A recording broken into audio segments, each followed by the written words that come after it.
Good morning student. ये video मैं उन स्टूडेंट्स के लिए बना रहा हूँ जो आने वाले टाइम में डॉक्टर बनने वाले हैं और साथ ही साथ अभी आप लोगों ने 12th का एग्जाम दिया है और नीट का एग्जाम भी आपने दिया होगा। बहुत अच्छा स्कोर आया है आपका और अगर स्कोर अच्छा आया है तो आप एमबीबीएस के लिए भी जा सकते हैं और वेटनरी के लिए भी जा सकते हैं। दो ऑप्शंस अवेलेबल है आपके पास में।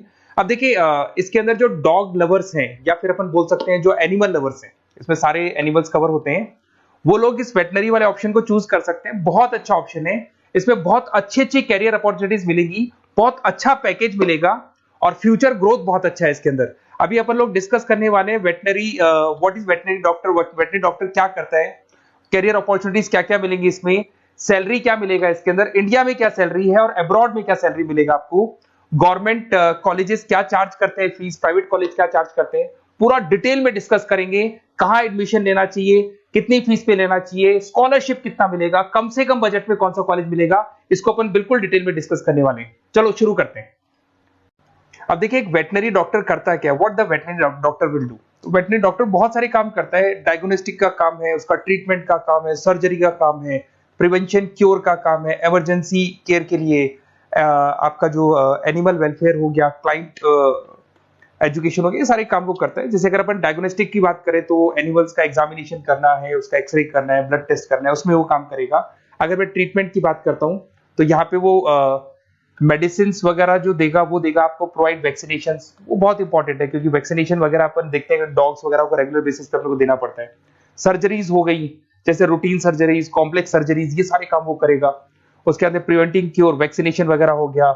उसके बाद में इमरजेंसी केयर के लिए वो जो काम करेगा, जैसे इमरजेंसी केयर में किसी को किसी एनिमल को कोई प्रॉब्लम आ गया तो उसका लाइफ सेविंग कैसे करना है, इमरजेंसी में कैसे लेना है उसको। एनिमल वेलफेयर में जैसे जो एनिमल वेलफेयर ऑर्गेनाइजेशन होती है उसमें वो काम करेगा। उसके बाद में क्लाइंट एजुकेशन हो गया, जो भी आपके क्लाइंट्स होंगे जो डॉग रखते हैं, जो भी पेट रखते हैं, उनको क्या खिलाना है, उनको कैसे रखना है, उसके ऊपर डिस्कशन करेगा सारा का सारा। अब देखिए मेन चीज इसमें आती है कैरियर अपॉर्चुनिटीज।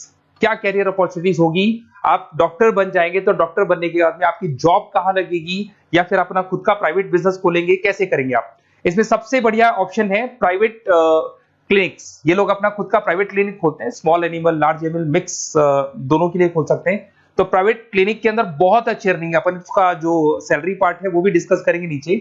उसके बाद में आपका एनिमल हॉस्पिटल्स हो गए, प्राइवेट और गवर्नमेंट दोनों हॉस्पिटल है जहां पे जॉब लग सकती है।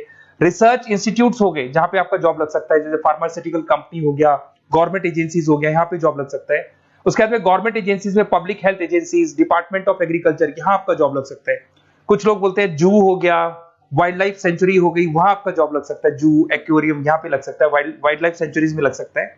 उसके अलावा फूड प्रोडक्शन इंडस्ट्रीज हो गई, जैसे लाइफ स्टॉक प्रोडक्शन हो गया, जैसे कोई मुर्गियों का बिजनेस करता है या मुर्गियों का फार्म है, वहां पे भी जॉब लग सकता है आपका। एनिमल वेलफेयर एडवाइस के लिए जॉब लग सकता है आपका।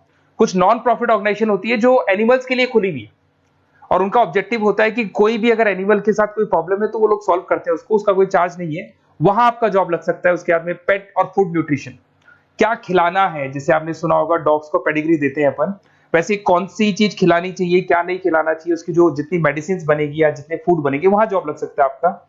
उसके अलावा आपका स्कूल्स एंड कॉलेजेस में आपका जॉब लग सकता है एज अ फैकल्टी। पढ़ने के बाद में अगर आपका इंटरेस्ट है फैकल्टी बनने का तो वहां आपका जॉब लग सकता है। कंसल्टेंसी फर्म्स हो गया, animal health consultancy, food safety consultancy, यहाँ आपका जॉब लग सकता है। देखो ये सारे ऑप्शन है। उसके अलावा सैलरी पैकेज देखो, अभी मैं जो सैलरी पैकेज की बात कर रहा हूँ, इंडिया की बात कर रहा हूँ, अपना जो होम कंट्री इंडिया इसकी बात कर रहा हूँ, फिर अपन सैलरी पैकेज की बात करेंगे, वो अब्रॉड की बात करेंगे। तो सब में अगर आप देखें तो ऑन एन एवरेज ये मान के चले कि आपका 5 लाख से 10 लाख तक का एवरेज जा रहा है पैकेज। अगर प्राइवेट क्लिनिक भी आप खोलते हैं, गवर्नमेंट सर्विस भी करते हैं ना, तो आप ये मान के चले कि आपका पैकेज 5 से 10 के बीच में जाएगा। उसके बाद रिसर्च इंस्टीट्यूट में भी यही मिलेगा आपको, जूस वगैरह के अंदर आपका यही 5 से 10 लाख के बीच में मिलेगा। फूड प्रोडक्शन इंडस्ट्रीज है, नॉन प्रॉफिट ऑर्गेनाइजेशन है, तो ऑन एन एवरेज ये मान के चलो 5 लाख टू 10 लाख, तो एज अ फ्रेशर आपको एक्सपीरियंस हो जाएगा तो पैकेज बढ़ जाएगा। कंसल्टेंसी फर्म से यहाँ लग सकते हैं। बट अगर आप अब्रॉड का प्लान कर रहे हो ना, तो अब्रॉड के अंदर तो ये मान के चलो कि आपका जो सैलरी है उसके अंदर बहुत जबरदस्त मल्टीपल इंक्रीमेंट होने वाले हैं।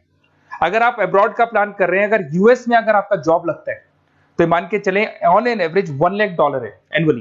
तो अगर $1 लाख का मतलब मान के चले तो 83 या 80 रुपीज राउंड फिगर में मानोगे तो भी 80 लाख रुपए आपको मिले।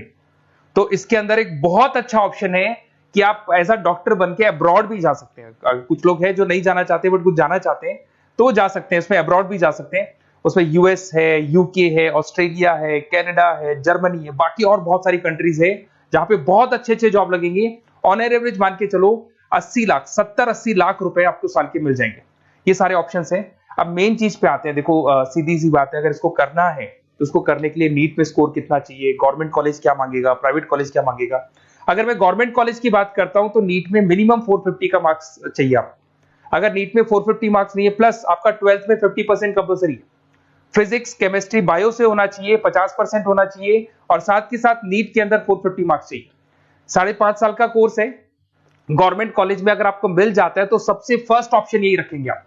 यहां पर आपका 2 लाख रुपए फीस मान के चलो तो 8 लाख रुपए में आप ये मान लो 8-10 लाख के अंदर अंदर, मतलब मैक्सिमम 10 लाख का खर्चा मान के चलो, इसके अंदर अंदर आपका कंप्लीट कोर्स हो जाएगा अगर गवर्नमेंट कॉलेज मिलता है।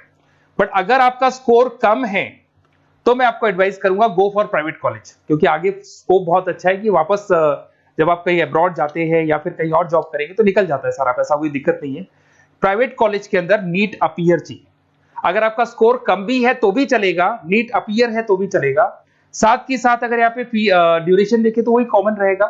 बट प्राइवेट कॉलेज में फीस बहुत हाई है। देखो आप 5.5 से लेके 7 लाख पर एनम मान के चलो तो पूरी फीस मान लो कम से कम 30-35 लाख के आसपास फीस बैठती है आपकी। अब इसमें हॉस्टल भी इंक्लूड नहीं है, हॉस्टल का अलग से चार्जेस लगने वाला है आपका। अब मैं जो आपको बताने वाला हूं उसको ध्यान से सुनना। प्राइवेट कॉलेज में बहुत सारे कॉलेजेस हैं जो लोग स्कॉलरशिप पे एडमिशन लेते हैं, बच्चों को पता ही नहीं उन कॉलेज के बारे में। वहां पर हॉस्टल भी इंक्लूड हो जाएगा, स्कॉलरशिप भी मिल जाएगा, और बहुत मिनिमम फीस में आपका एडमिशन हो जाएगा। इतना फीस आपका लगेगा ही नहीं, आप ये मान के चलो। तो उन सारे कॉलेजेस का अपन डिटेल में डिस्कस करेंगे। मेरा नंबर आप लोग के पास है, इस पे जैसे आप कॉल करेंगे तो या तो मैं रिसीव कर लूंगा, अगर मैं रिसीव नहीं करूं तो आप मेरे को मैसेज डाल के छोड़ना, मैं हाथों हाथ डिटेल, मेरे जो डिटेल काउंसलर्स हैं उनसे मैं बात करा दूंगा, वो आपको डिटेल में सारा डिस्कस करेंगे। Okay, best of luck. कोई प्रॉब्लम हो, ये नंबर है मेरा, इस पे कॉल कर सकते हैं। Okay, best of luck.